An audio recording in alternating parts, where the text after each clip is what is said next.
to try to control people, but it's backfired on them, Tommy, and I agree with you. Right. I don't see him putting it back in Pandora's box. Yeah. So, I mean, again, it all comes down to the people, though. I mean, there's no piece of technology that's going to save us. There's no, golden solution. It's going to come down to people educating themselves, communicating with each other, and organizing.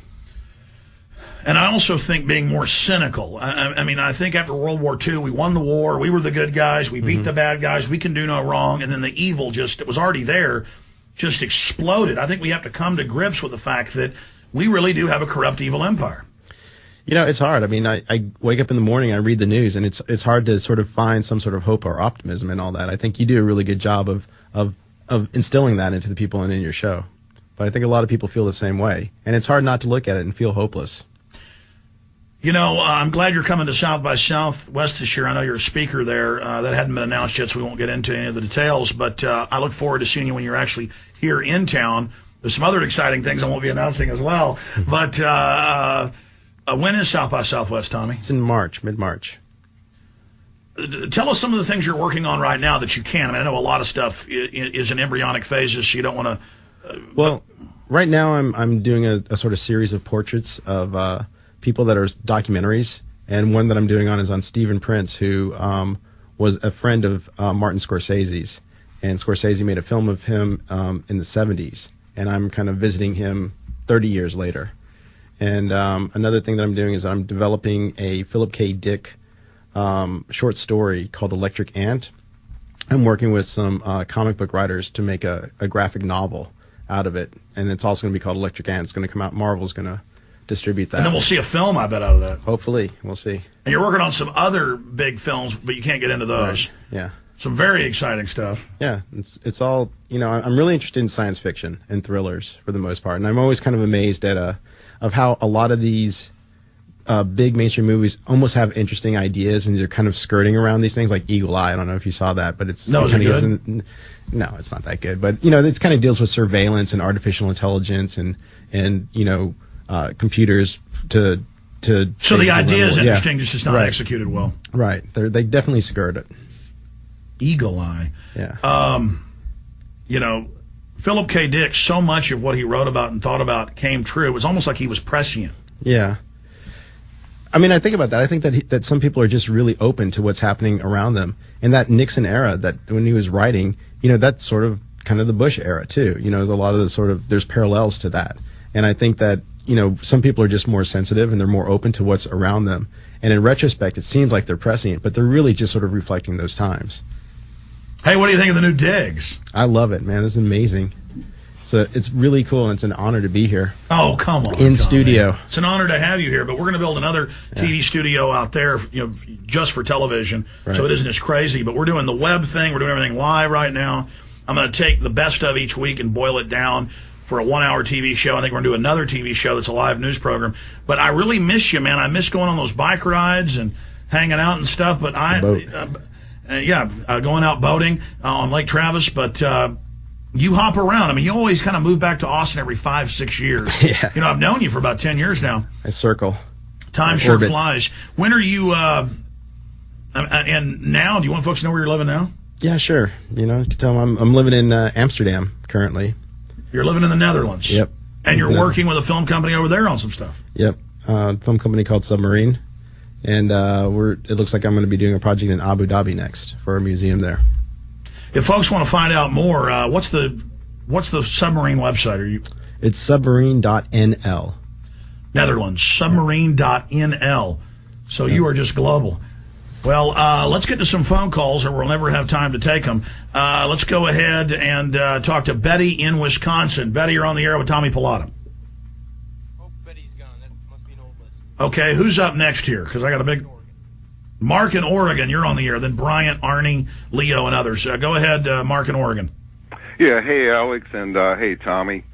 Great to speak with you. I've got a suggestion I'd like to make to both of you, and it's an idea I've had solely to further the cause of exposing the truth of 9/11 and the other truths which are directly or indirectly related to it.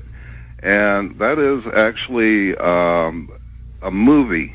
and I would call the movie perhaps Alex Jones the movie. I would call the movie A Day in the Life of Alex Jones. Maybe starting out first frame on the treadmill, and basically Alex, it would require perhaps a speaking tour, a global speaking tour to promote the movie, and you've always been interested in doing that. And I know time's of the essence these days, and you have to, both of you gentlemen have to allocate your time to the greatest effect toward exposing the truth that needs to be exposed. But I wanted to suggest that I thought it would be something you could ponder on in the future, both of you. And Alex knows enough people that are associated with... No. Let's make a movie about A Day in the Life of Tommy Pallottain. No. Alex, you'll go a long way if there's a movie about you. It'll make millions. I don't even care about the money thing. I don't have any future to spend any money if we don't turn this around, man. Listen, filmmaking takes a lot of time, a lot of energy. Even if you're like Steven Spielberg, it's hard to get the very film you want made. I mean, Empire Strikes Back, George Lucas almost had that taken away from him. Tommy, explain this to people, that it's hard to do things like this. Well, it also changes. I mean, it's a very fluid business. And right now, like Waking Life was a movie that Alex was... It's evergreen, by the way, bigger than ever now, right? And Alex has one of my favorite scene in the whole movie. But that movie at that time was made completely independently, and we sold it to a distributor, and it got some distribution. But now the way that things are, I don't think that same movie would sell the same way, and I don't think it would get seen the same way. It's really a lot to do with timing. Exactly, as they say, the planets have to align, and I appreciate your call. I hate talking about myself. This is ridiculous, Mark. I appreciate it. Trying to explain this. Look, Discovery Channel, and I'm not going to get into it because they asked me not to say too much, but some of it's been in the news now, so I can talk about it, made a $3.5 million film because Discovery was going to go the way of kind of a BBC or an HBO. Right. They wanted like a name for real filmmaking. So one of the top filmmakers in the country in documentary, he's like the #2 guy. He spent $3.5 million. I was one of the main characters. And then he wouldn't make it a hit piece on me, and so it was shelved. And this is the first film he's ever made that just went in the toilet. I mean, it's on the Discovery, and then the new person they brought in to totally change Discovery, they got sacked over it. So see, you have to understand, folks, bomb makers own Hollywood. Bomb makers, private banks, people that run wars. And so you can even have the president of a company wanting to put you in a movie or TV. Tommy, explain this to him, the crap people have to go through. Well, I mean, like anything, you're making something with somebody else's money. So that automatically gives them a great influence on what you're making. And very few people have director's cut, that they get to whatever they make, the studio has to show. Very, very few people. Rick gets that. Yes. We've gotten that on the movies that we've made that you've been in.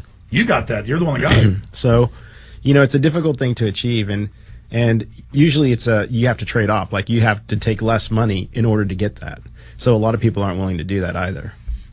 Yeah, that's the big issue. And then you've got to go convince all the stars to do it for almost nothing. Yeah, that's the same thing. Has anybody? That's a rarity. What you did with Scanner Darkly, that's really hard to do, isn't it? Yeah, it takes a lot of goodwill from a lot of people, and a lot of people getting on board. And luckily, Keanu Reeves and Robert Downey Jr. And actors of that caliber really were attracted to the script, the book that it was based on, and also Richard Linklater, the director. So, and it's a totally different film. Yeah. The establishment did not like it, though. It's hard to say. The great thing about it is that once the movie's out there, it's out there.